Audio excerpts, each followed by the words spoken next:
Please note this episode includes discussion of suicidal thoughts and behaviors. Kids just want honest, authentic conversation. It's can I have a real conversation with mom and dad and not be fearful? It can be, I think, really easy to fall into the trap of parenting based on other people's expectations and not what's right for your family. Can you say, "This is Dr. Amanda Zelahusky"? Why do we have to? Just try it. Oh, I can't. Deep breath. Okay. This is Dr. Amanda Zelahusky. Lindsay Malloy. No, wait, say Dr. Lindsay Malloy. Dr. Lindsay Malloy. No, come back.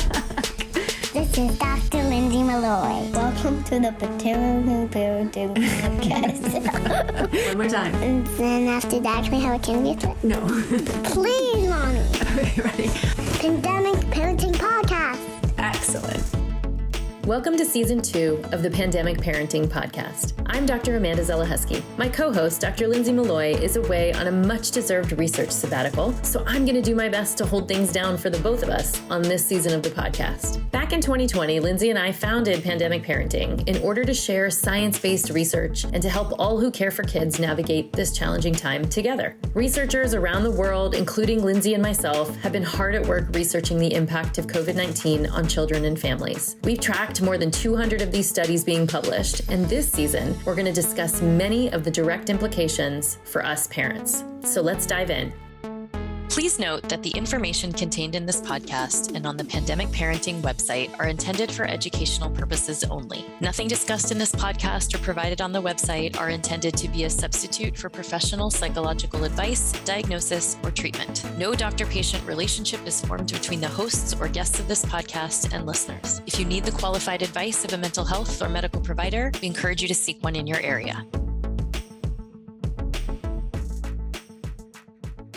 The teen years involve a lot of physical, social, and cognitive change for our kids. As parents, we might expect challenges as our children grow into their independence, but for parents of teens during the pandemic, these challenges were often exacerbated by so much uncertainty. We might have expected to butt heads with our teens, and suddenly conflict was amplified by increased time at home together. We might have expected to see our teen dive into high school sports and clubs, but then watched as their activities came to a grinding halt. Typical teen moodiness was compounded with the anxiety of living in a pandemic world, highlighting the need for many to seek additional mental health support.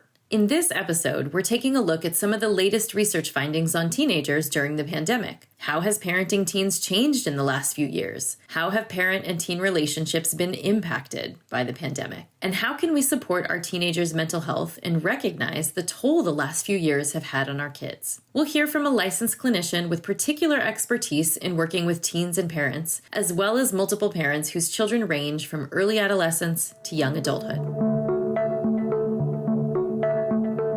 First up, we'll hear from parent Jen Valentine. Jen is the executive director of Pandemic Parenting. I was so excited to have Jen step out from behind the scenes, not only because we're colleagues in this work, but also because we're sisters. In this conversation, I appreciated her candor in sharing how her family has navigated the pandemic. And I especially enjoy getting to learn from her as she parents her teenager, as it will only be a few years until my kids are all in that stage as well. I am Jen, and I'm a married mom of 4 kids. Right now, they are 15, 12, 12, and 12. So to quickly answer your curiosity, yes, those last 3 are triplets. At the time the pandemic began, they were 13, 10, 10, and 10. We're very excited to bring you on this episode because we are talking about teens and young adults and emerging adults, which is a category of parents we've heard from a lot and gotten a lot of questions about because the challenges look different, of course, than when we're talking about parents of younger kids, and they have definitely looked different over the last few years. And so we are very excited to pull you in front of the scenes, whether you like it or not, to talk about your own journey with kids at these stages, especially your oldest, kind of falling right in this group. So Let's, I guess, back up before we even start talking about the pandemic, though. So this is your first teenager that you're parenting. And so what did you expect it to be like? And then what has it actually been like? Well, parenting teens in general is not my favorite phase of parenting. But at the same time, I think it has also brought me a lot more joy than I was expecting. So many people ahead of me on this journey of parenting warned me the teenage years would be terrible. And yes, there are moments I do think, man, they were right. But there are many moments that I just sort of take a step back and reflect and think, wow, this is really cool to witness the independence, the growth, and all the things that you hope for the best for your children to reveal as they get older. But it's been wild, lots of ups and downs.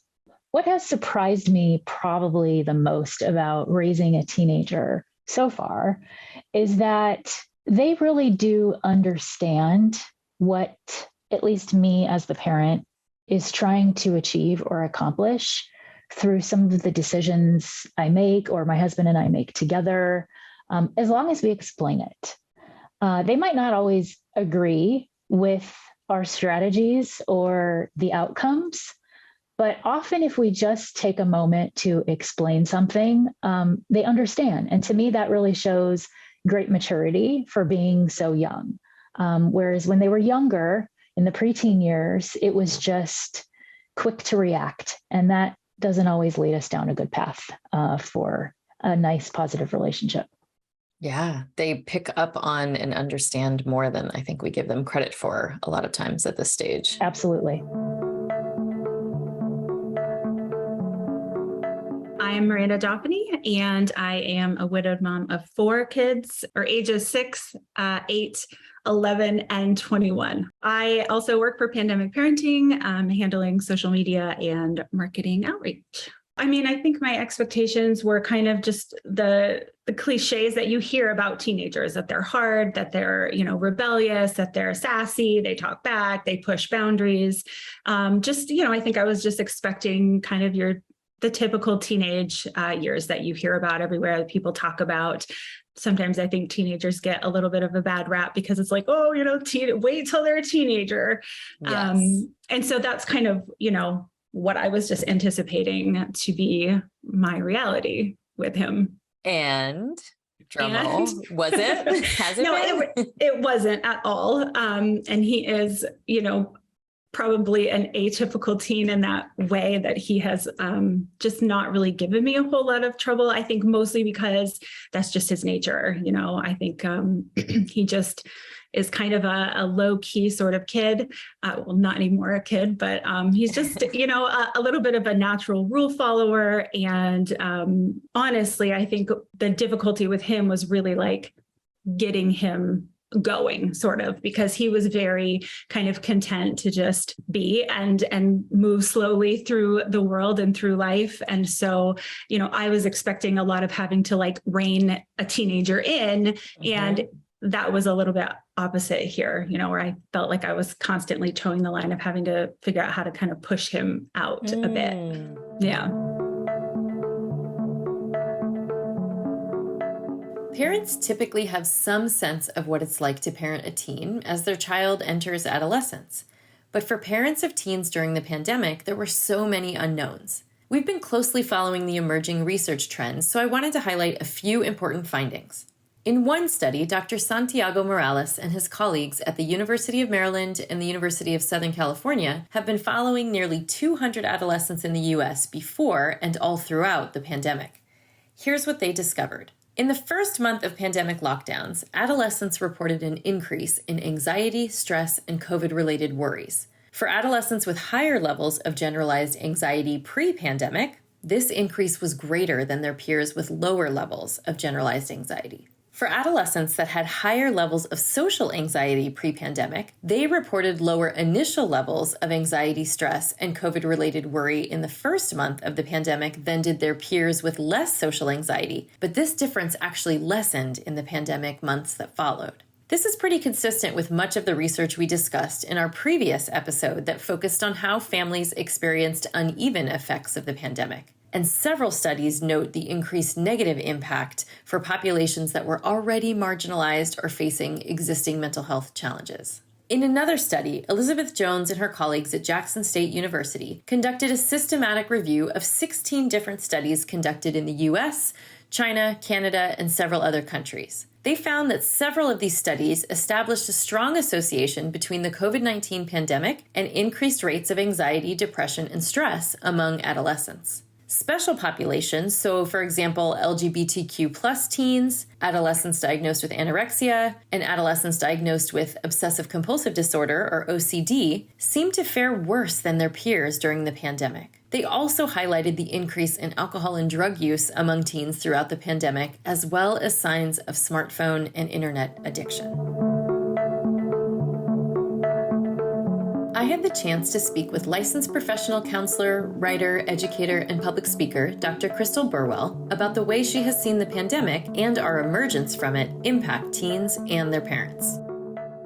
I'm seeing a huge uptick in teens and families seeking treatment really for the first time. I would say about 30 to 40% of the clients that I've seen in the past 12 to 18 months have all been like clients who have said, I've never done this before, but there's like a spirit of desperation that I see with families that are like, if there's a time to try therapy, now is it. So I'm happy to speak about the topic because I think this is a turning point for us culturally. Yeah. So let's start there because that is what we're hearing, these trends and, the uptick of accessing mental health professionals. There not being enough mental health professionals by far to kind of meet the demand right now. So what are you hearing are some of the reasons people finally made that phone call to you, made that first appointment? Yeah. Well, I think one of the positive things or silver linings with the pandemic is we have seen a tremendous amount of influential, like celebrities, athletes, come out and really share their story. And I have seen that it just gives people this like freedom and license to be able to say, like, actually, I've been struggling. And I don't think that the pandemic triggered all these new diagnoses or behavioral issues. I think it just kind of exposed some things that were already there, whereas the problems were there. I think the severity has increased, but also the sense of it's okay to not be okay. It's okay to struggle. And I always tell clients that, if you had diabetes, you would take your insulin, right? And so mental health is no different. And when our mental health is not where it needs to be, it's absolutely going to impact every area in our life. So I'm happy to see that it's becoming normalized. It's one thing when parents or people that may not be as influential are saying, oh, therapy's okay. But when you turn on the TV and you see people like Simone Biles that are like, you know what, I'm just going to set a boundary because I need to take care of myself. So I think those athletes and celebrities that are just able to be vulnerable, I think it's given clients more of a voice and not feeling so alone with mental health concerns. Yeah. And like if they're struggling, with all of the resources they have around them, then it makes sense that I might be too. Right. So what are some of the, I guess, issues? Let's kind of start generally there too. You're seeing most teens and young adults presenting with. I think one of the biggest things is isolation and withdrawal, because obviously when you're sheltering in place, when you're not going to school traditionally, you don't get that social interaction. Plus, parents are, for the first time, dealing with things that they've never had to deal with. And often, children and teens seek the sense of stability from parents. And so when parents really don't know the answers, they don't know what's going on. There's not a frame of reference for this. So I think that I see the anxiety kind of snowballing because an ambiguity increases anxiety, and action is one of the things that minimizes anxiety.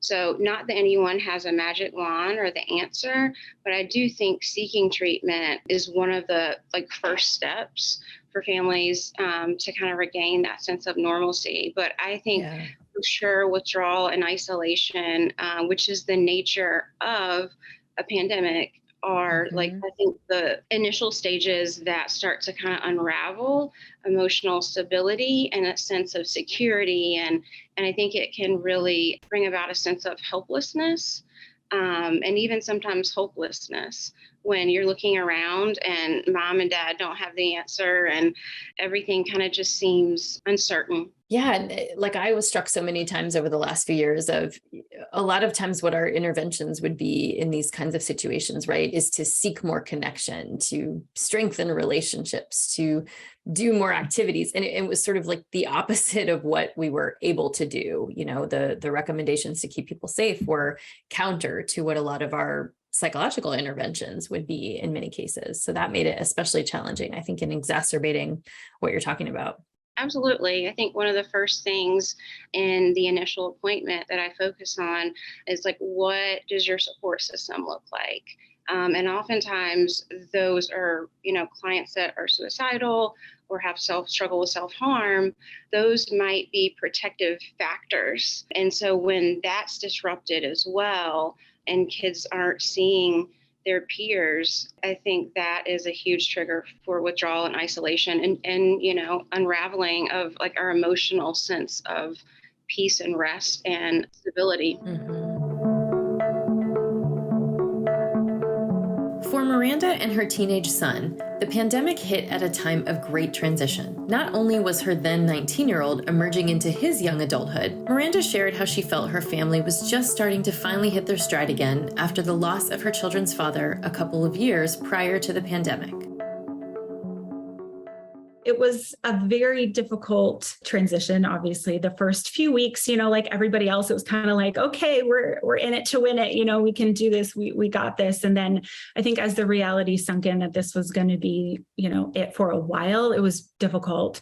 And I found, myself not really knowing with him, like I found that I was very worried about him not being able to experience the typical things where, you're used to teenagers at that age. They're dating, they're in college, they're getting jobs or working. And, that was just a time where everything kind of shut down and we didn't really know, what was safe and what wasn't at that point. And that impacted him in a way that definitely concerned me as far as just, where his anxiety levels were. Yeah, I just found that hard to balance. Again, like, how much do I push? I don't want him to go to a dark place of anxiety over all of this or depression, but also recognizing that that kind of was the reality of where we all were at that point. It was hard to really push in certain ways because, it's like, I don't know. I don't even know what's safe, what's reasonable to expect, what he should and shouldn't be doing at this point.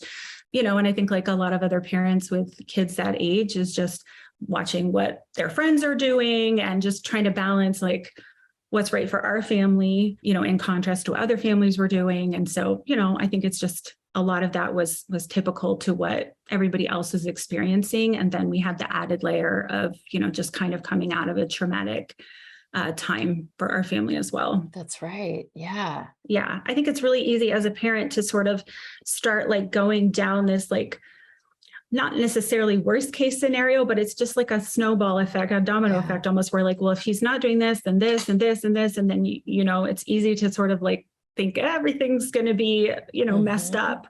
And so it was really just a practice in me saying, okay, this isn't exactly where I thought he would be or we all would be, but I need to just trust that, he will get there when the time is right for him. So yeah, it was probably like weirder for me in some ways than for him. Yeah. Well, adults are just generally more future oriented, right? And teens and young adults are not. That's not how their brains are quite wired just yet. Yeah. So we do kind of go down that snowball ride of, okay, this, then what if this, then what if this, right. Whereas, like you said, I like that perspective of just, he's okay right now. Right. We're okay right now. Yes. Yeah.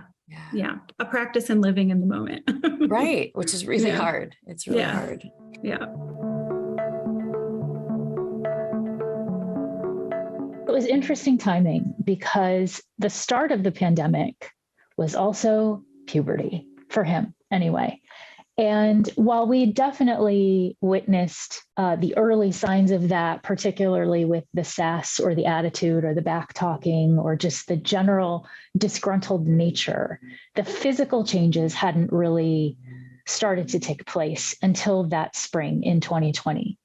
And I think my husband and I didn't really notice it because when you're all quarantined together and you're all wearing elastic pants, elastic waist clothing, or shorts around the house because you keep room temperature the same every day, no matter what the weather is outside, you don't really notice those kinds of changes. And really, unless we were in our bedrooms participating in school Zoom classes or work Zoom meetings or something along those lines, you don't really pay attention to the physical changes day to day. Two things happened, though, that really sort of revealed his physical growth. The first was long after quarantine, when he actually needed to put on some real clothes to do something real in his life. Literally nothing fit. And I don't mean just like, oh, can you kind of zhuzh your pants down a little bit and make it work? No, I mean, he went from like a youth medium or large to adult man size medium. And that was a wild experience to witness. And the other way we sort of realized it was when you didn't see people for so long during that quarantine, other than in a digital format, and we were actually in person again. Months later, people who had not seen him commented, "Oh my gosh, when did you turn into a man?" And we heard that enough times over and over again that it sort of set in like, yes, he really did have this growth during the pandemic. And that was a pretty wild thing to witness. What else stood out to you as you just sort of think, like, did you have to start parenting him differently over the last few years? So I did. I had to change how I communicated with him because I needed to better align my communication strategies with how he thinks about things or how he copes with transition or change or something frustrating. He is a kid who has always craved routine, predictability, understanding a plan, and that really defied our existence during the early stages of the pandemic because nobody knew how that was going to end. And none of us had control over that situation. It was more of a, well, let's see how things play out. And my teen he's not wired that way still to this day. He needed to know, well, what will happen next? And to not be able to answer that question and just tell him, hey, buddy, I have no idea what's going to happen next.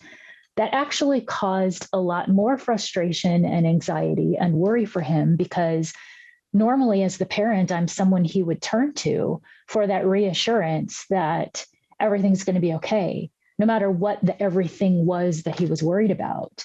Well, it so happens that I'm wired quite similar to him. I'm somebody who craves routine, predictability, plans. That's just how I am. And so I was able to sort of relate to the way that he was reacting to my communication. And even though I really wanted to be that parent in control, I didn't feel like I was in control because I didn't know how things would play out. But I needed to share with my words a way that made him feel like this will all be okay. So, for example, this is many years before the pandemic. He probably in kindergarten decided at Halloween, he was a superhero that year, whatever he was, I don't remember. But he decided that he wanted to be a different superhero for every Halloween thereafter.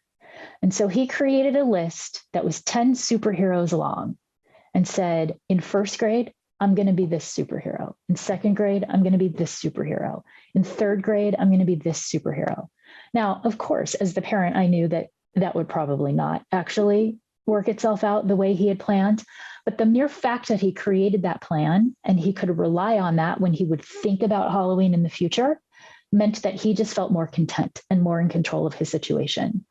So fast forward to a pandemic situation where he is a young teenager, I would often have to frame unknown scenarios or situations where we didn't have control in the form of plan A, plan B, plan C, different contingency plans. So when our spring break trip in spring of 2020 was canceled, like everybody's was, of course, everybody in the house was upset. And so he wanted to know, well, when will we be able to travel again? When will we be able to take that vacation? And so even though deep down I probably knew not this year and maybe not next, I would frame it to him as well, why don't we try at Thanksgiving? Maybe things will be better. Maybe things will open up and we'll be more free to travel. We'll get credit from the airlines. We'll get, credit from the hotel. We'll just reuse that stuff at a different time. And that seemed to sit well with him. Like I said, I think I knew that that would not happen, but he could just sort of chew on that possibility, at least for the next few months. Then, of course, as we started to come to terms with the fact that no, things were not actually opening up and it would not be safe to travel by that time later in the year, we needed to come up with different contingency plans.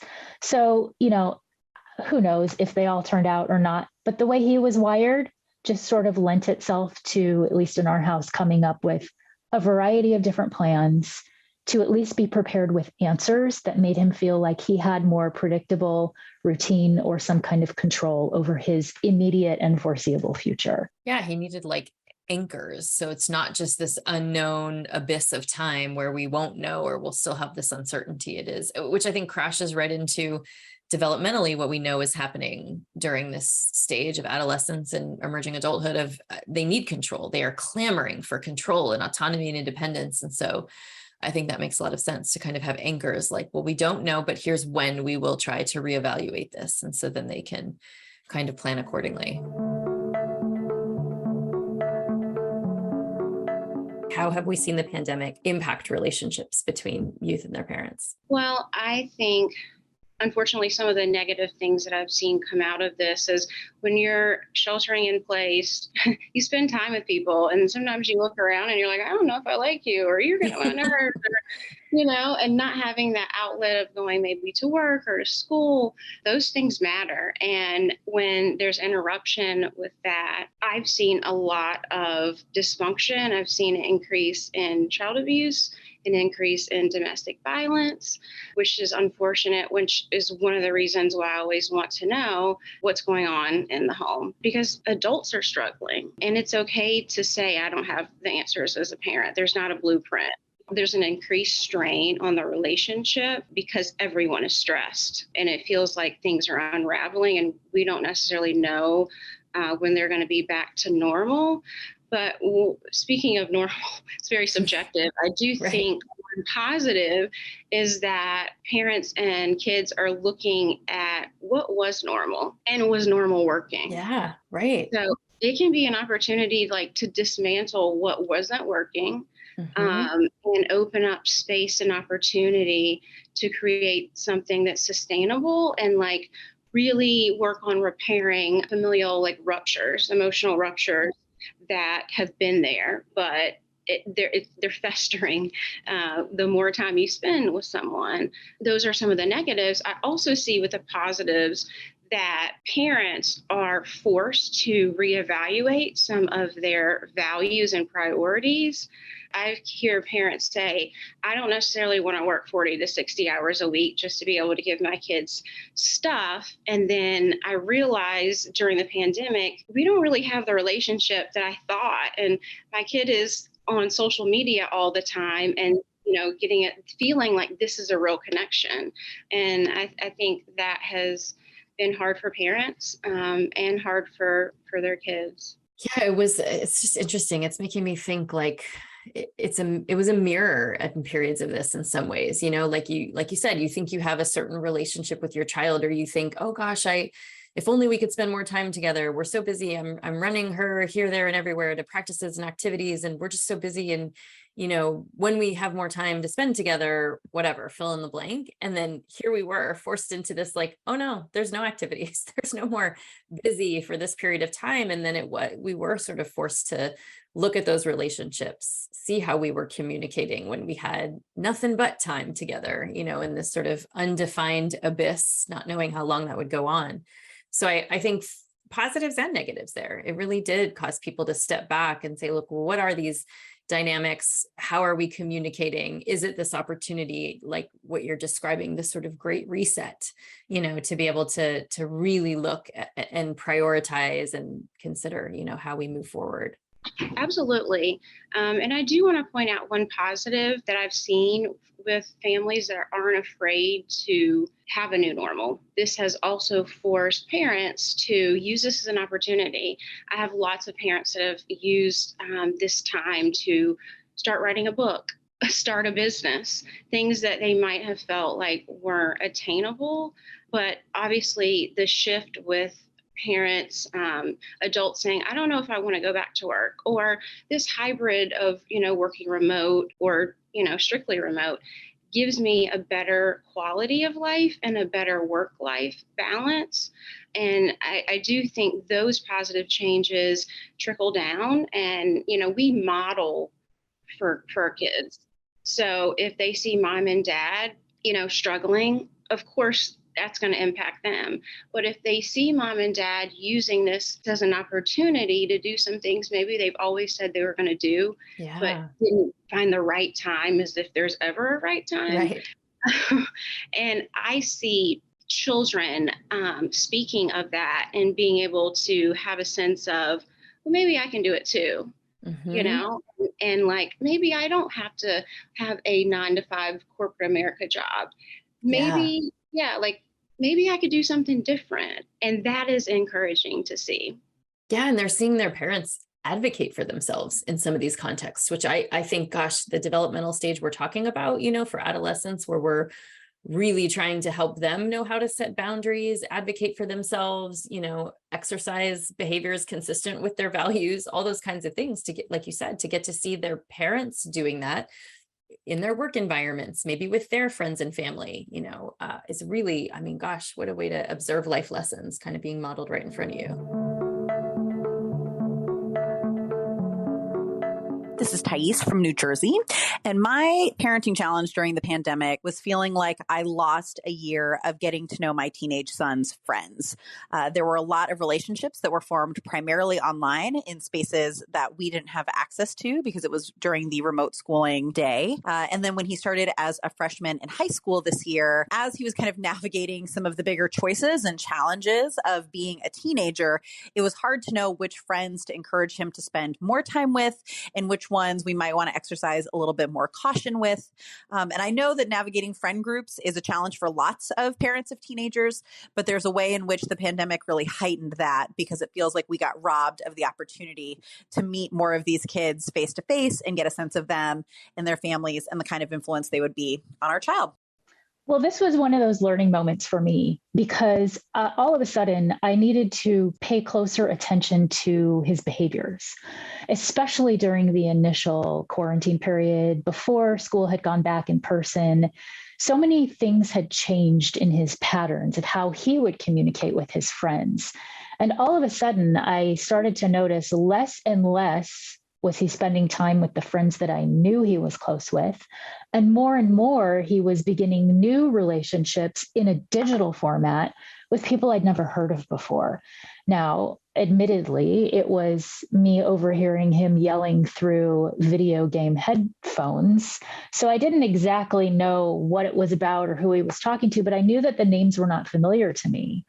And so I had to take initiative to really understand if what was happening was okay. Is it okay that he transitions away from the friends I knew he had and sort of branched out to find different friends given the new environment we were all forced to live in? Or was it a sign of something concerning where as a parent, I needed to react differently? Like, could this isolation and digital connection only be leading to something more serious, like a depression or other kind of mental health decline? So it was something I just all of a sudden, needed to pay attention to a lot closer rather than just treating his video game time like it was his relaxing downtime.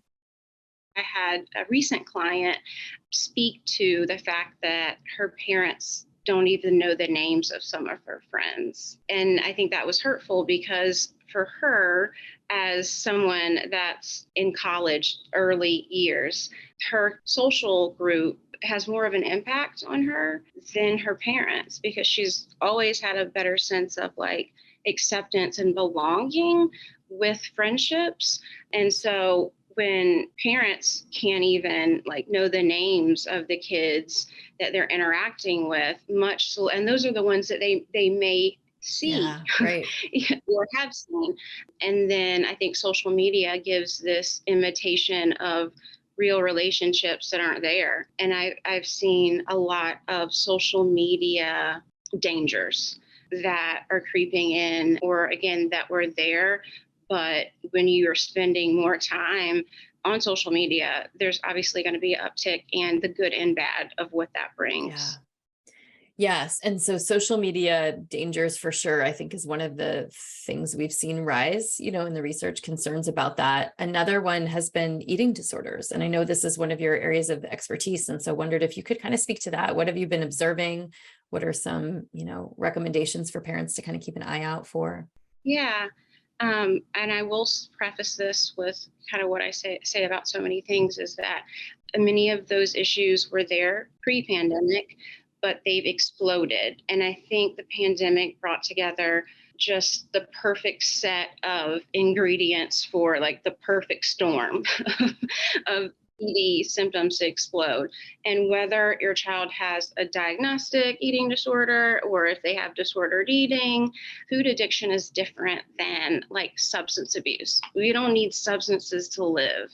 But we're faced every day with at least 3 opportunities, breakfast, lunch, and dinner, where parents and kids are having to fight through those. And with the pandemic, you see oftentimes, because you may be eating dinner together as a family, whereas before your child was at soccer practice or, doing cheerleading or whatever. And so it was very easy to say, oh yeah, I had lunch, or, oh, I did this. Whereas it's like, no, actually, like, I see that you haven't done that.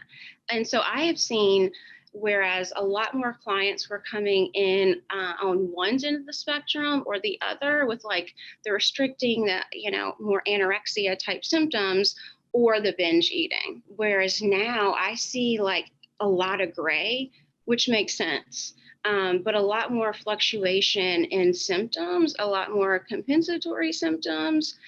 So where it might have been a little bit more cut and dry in terms of treatment with, okay, this person restricts. But when it's, again, kind of an assortment of all those behaviors, it can be more difficult to treat. But I definitely have seen an increase in eating disorders. And really, I think it's a mentality too.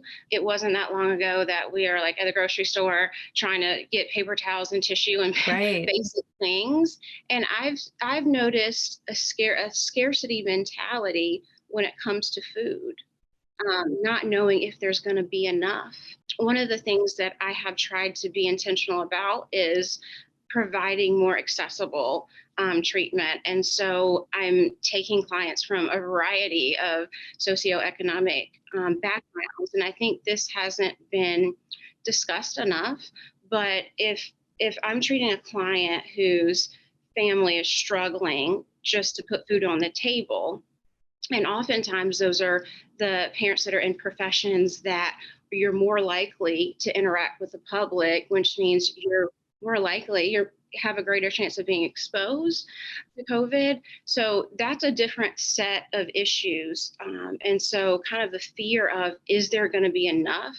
And that scarcity mentality, I think, bleeds into everything else. Yeah. And that is, it's consistent with what we have been seeing in the studies kind of coming out in real time, right? Increases, like you said, in eating disorders, in domestic violence, in social isolation. And another area we've seen increases in is suicidal thoughts, behaviors, attempts. And so, some of the trends we're noticing are that kids seem to struggle more throughout the last few years when they were going back to school, rather than like we assumed it would be in those first few months of lockdowns and isolation, but it was actually more as they started to get back to school. And, here we are recording this, having this conversation in late summer as we're starting to get kids ready to go back to school again. And so I just wondered, if you're seeing that in your practice, what sort of things for parents to look out for in teens, young adults, related to suicidal thinking and behaviors?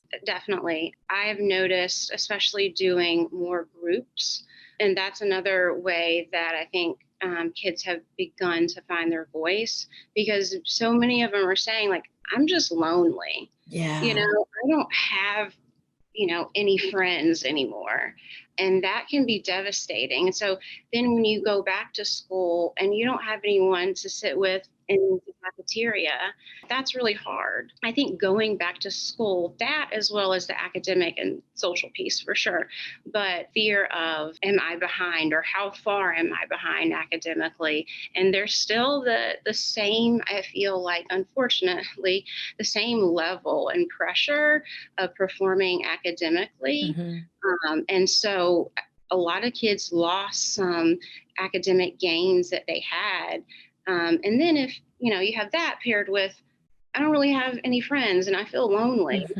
So if you're struggling emotionally, it kind of makes sense that you might have trouble focusing academically. Yeah. I think whereas most parents thought, oh, they're going back to school, this is going to be great, everything's going to be back to normal. But I think just the interruption and just the social interaction has caused a lot of social anxiety. And two, if this was your child's like first year in college. Yes, these transition years, right. Is so hard because developmentally you might be in a different place, especially kind of middle school's tough anyway.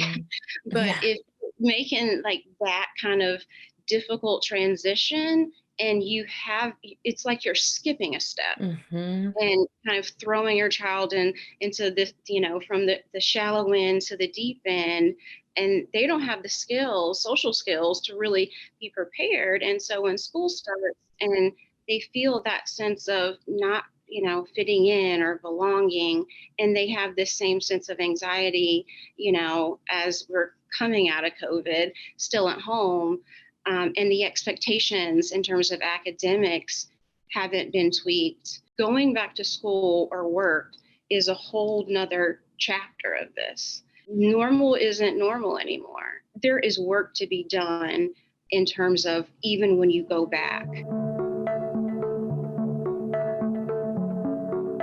Educators and mental health professionals have long been focused on helping teens develop skills and strategies to work through challenges and cope with adversity throughout their lives. So when the pandemic hit, researchers were able to examine how specific programs that taught skills related to well-being positively impacted students even amidst the disruptions of the pandemic. For example, Dr. Leah Waters and her colleagues at the University of Melbourne looked at stress-related growth in adolescents returning to school after COVID-19 related school closures. They noted that young people can and do experience positive growth during adverse experiences if they are taught cognitive, emotional, and behavioral coping skills, such as cognitive reappraisal or reconstruing stressful events as valuable or beneficial in some way. Similarly, for young adults, Dr. William Copeland at the University of Vermont and his colleagues found that when colleges and universities implemented specific wellness programming to try and mitigate the effects of the pandemic, students who participated in those programs reported being less affected by the pandemic in terms of both mood and behavior than did their peers who did not participate in these wellness programs. Studies like these can help educators, administrators, and clinicians identify research-based programming for the youth they are supporting. For parents, it can remind us that our kids don't develop resilience without some stress. We can't always control how much stress they are put under, but we can help equip them with the tools they need to learn and grow from the stress they do experience. I think after all this time, going back to the beginning of the pandemic all the way through today to the present, my husband and I both feel better informed about their interests and desires. The pandemic forced a lot of us to rethink our priorities. And for a time, we were really excited to have an empty calendar because normally we're that household that is running around like crazy, trying to fit everything in, get everybody where they need to be on time. And it's crazy. We have terrible dinners that I have to have ready or defrosted in the middle of the day. And you might get around to it at 9 o'clock at night. That it's just a hard way to exist with a house that feels like Grand Central Station. So we appreciated that forced time off. And my husband and I had a lot of conversations about, well, this is an opportunity to sort of rein things in a more controlled way that maybe is better for our family. And in the end, that was not the right solution for our house. We happen to have 4 kids who are athletes. All 4 of them are athletes, and they very much identify as individual people according to the sport that they are passionate about. And some of them have more than one sport and change by the season. Either way, their existence revolves around sports. And so we noticed that the more chaotic that their lives seem to us, the more in control they feel with their own lives, because they are doing what they love and they know that they can trust their parents to get them there and make sure that they are having a positive experience, no matter what that outside activity is. So because we had those conversations to sort of figure out what made sense for our family as we emerged out of quarantine life back in the day, we started to talk to the kids a lot more about their own interests. And we really shifted the conversation away from pushing what we felt as parents was best for them, and instead put the burden on them to communicate with us what they felt was best for themselves. Now, at the end of the day, through conversation and healthy back and forth, sometimes we would all end up at exactly the same outcome. But to give the kids an opportunity to feel more in control of their destiny or exert some independence in the process or the journey of getting to the outcome that they are advocating for was so much more productive and positive in our house, because we would be very open with them about schedule constraints. Hey, mom and dad both work full time, and no, I can't take you to something in the middle of the day because it's literally the middle of my workday. And if I was downtown at an office, I wouldn't be able to just manage that for you. So let's rearrange how we choose our priorities according to what everybody's needs and requirements are. And they seem to understand after a while, and there were definitely a lot of arguments in the process to get there, but they seem to understand that there's give and take for everybody. So I think at the end of the day, one of the greatest takeaways was having more open conversations with the kids about what they want, letting them advocate for it. And of course, we as parents will always exert veto power if necessary. So if you could get in his head for a second, what do you think he wishes you guys understood more about him? Or maybe you've heard him talk about some of his friends' parents don't do or understand about them. What would he say?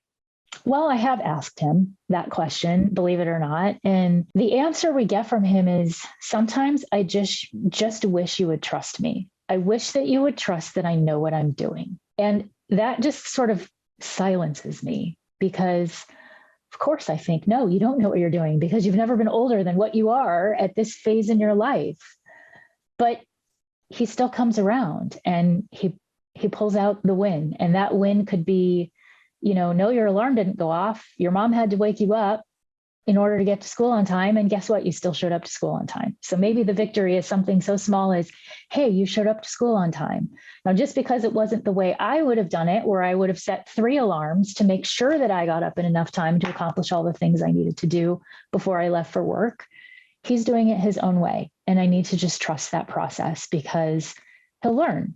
We had an experience like this not too long ago, actually, where I told him I was so proud of him for coming around. We gave him some freedoms this summer as a 15-year-old to basically make his own decisions about what time he should go to bed.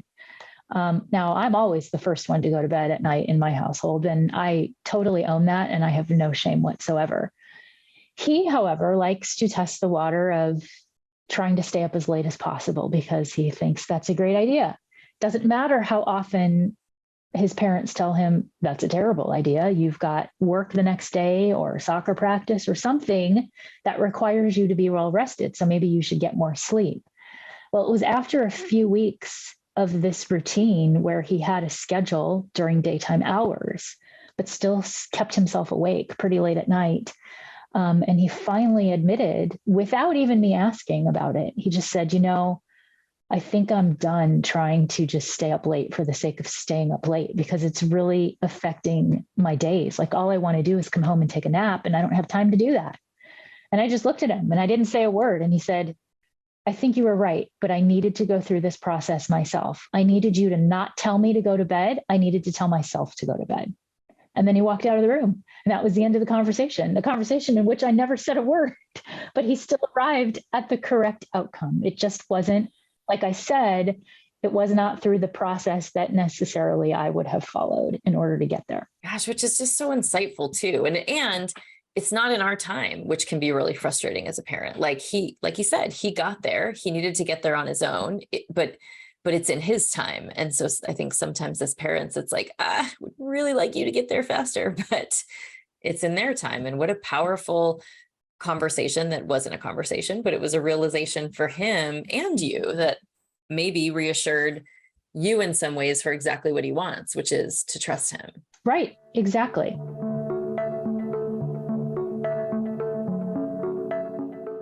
He has said at times that I think that, with some of his friends, that he recognizes there are parents who really push their own values and ideals onto their children.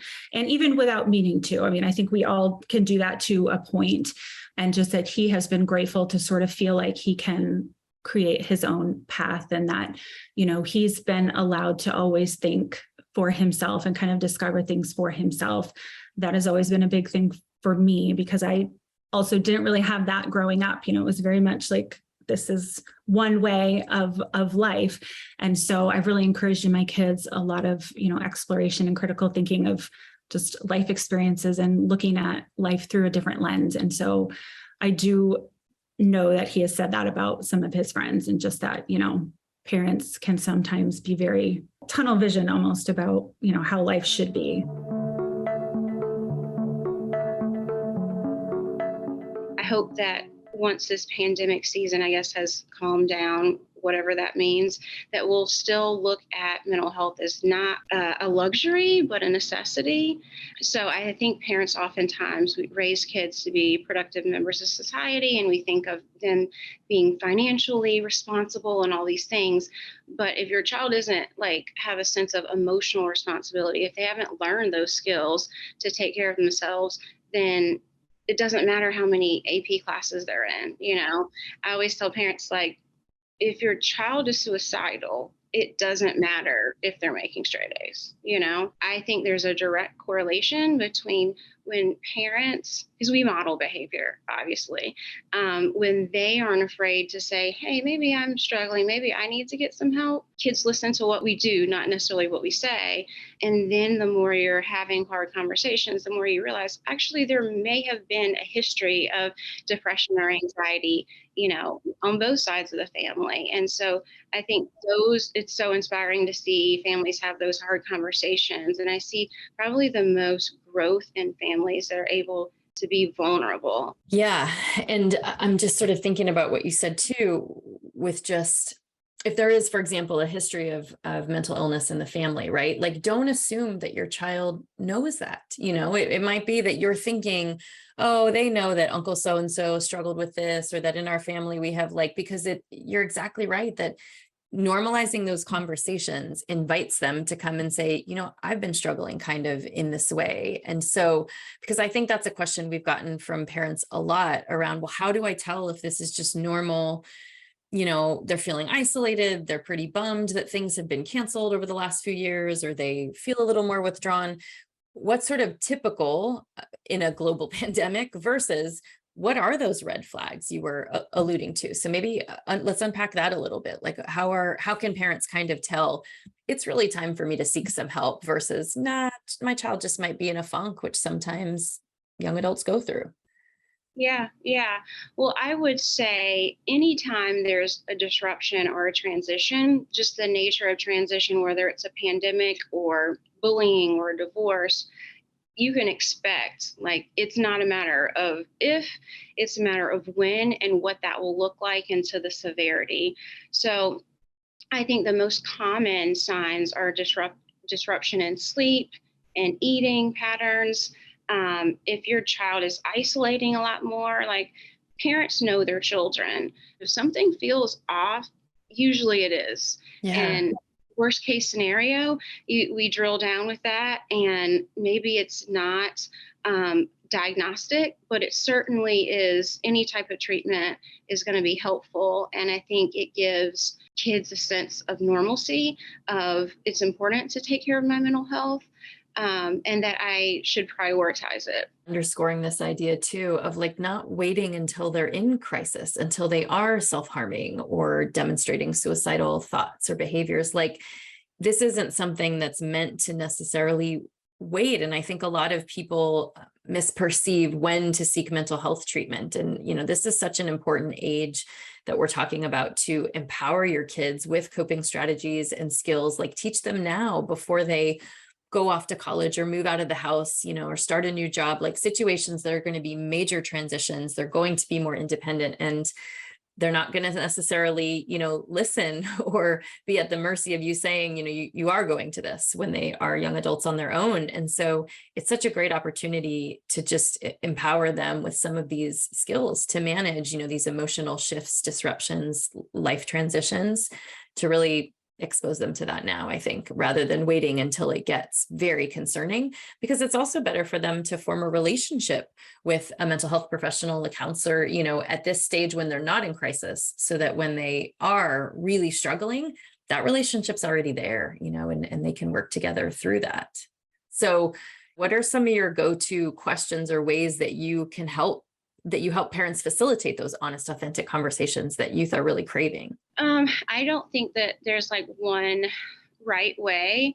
And as silly as it might sound, honesty and authenticity go such a long way. A lot of times parents will say, well, I don't know, and I'm like, just tell your kid that. Because it's one thing for you to tell me, but have they heard that message that, like, hey, I'm anxious too. I wish that I had the answer to give you. I don't, but this is what I do know. This is what I can give you a sense of. I'm going to show up. I'm going to be there. Even if you don't like what I'm doing, I'm going to give you a sense of why. I'm going to show up and be consistent. So I think sometimes just saying, like, just being honest and vulnerable yourself, it gives kids a sense of, I can be that too. So as you kind of think about parenting a teenager and now an emerging adult, and you have 3 more coming up on those ages, like what are some of these big kind of learning moments you've had maybe, or realizations? It can be, I think, really easy to fall into the trap of like parenting based on other people's expectations and not what's right for your family. And so I've had to, for various reasons over the past several years, just let go of that completely, because, you have to advocate for your children in different ways when they've experienced something difficult. And so just kind of learning that what our nuclear family needs is just, that's it. That's what I focus on. And I can't let other people's expectations of what, a typical life journey may look like. I can't let that impact the way that I parent my kids. Yeah. Wow. I just heard our co-founder, Lindsay, say on another podcast recently, the quote, which I hadn't heard in a long time: comparison is the thief of joy. Yeah. And it was like, yeah, right. Exactly. Kind of what you're talking about. And to model that for our kids too. Like that is also a normal part of development at this stage, of comparing themselves to their peers and what are other people my age doing, and, that their paths look different than mine. And the more we can sort of model for our families, look, the way we make decisions for our family, it may look different. It may be different, but here's why. And this is what makes sense for us. It's modeling for them a thought process that is similar, which is, okay, this is the best decision I could make at this stage of my life. And it may not look like what other people are doing. Right. I tell parents all the time, you wouldn't drop your child off at the pediatrician's office and say, call me, I'll pick you up when you're done, right? So why would you do that as, a parent, taking your child to a therapist, right? And I have to remind parents that it's not one presenting client. It's a family system. I'm very visual, and I always tell parents, like, if you are gardening or if you have like a flower, right, and it's not blooming, you don't just kind of pluck it out and keep going. No, you look at like how much sunlight is it getting? How much water is it getting? How are we nurturing it? All of those things.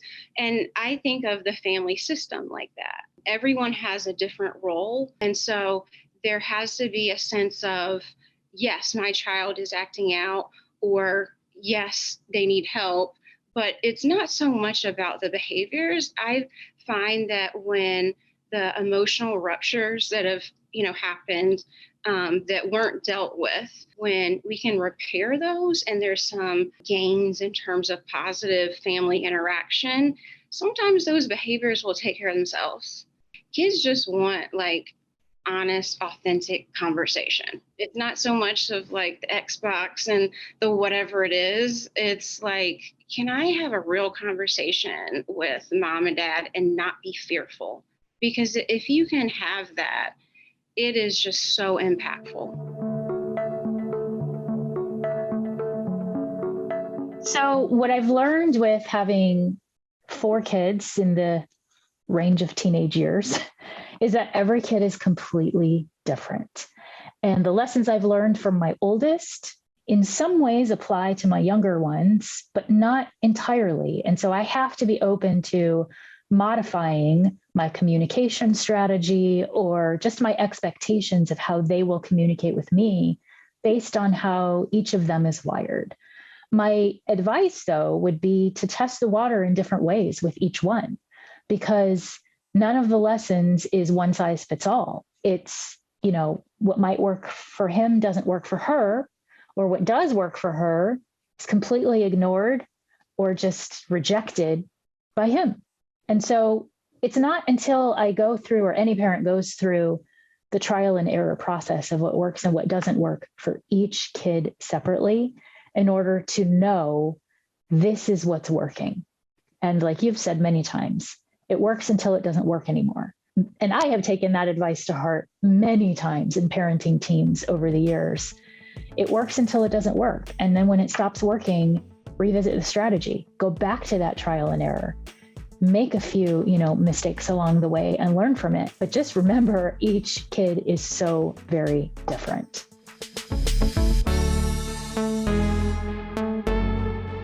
This has been an episode of the Pandemic Parenting Podcast. We'd love to connect with you via email or on social media. Follow the links in our show notes or look for our blue and yellow logo when you search Pandemic Parenting on Twitter, Facebook, Instagram, LinkedIn, YouTube, or TikTok. And this podcast isn't all we do. Pandemic Parenting is a 501c3 nonprofit providing free science-based resources for parents and all who care for children while navigating the COVID-19 pandemic. To learn more about our organization and access our extensive library of webinars, videos, blogs, and more, visit www.pandemic-parent.org.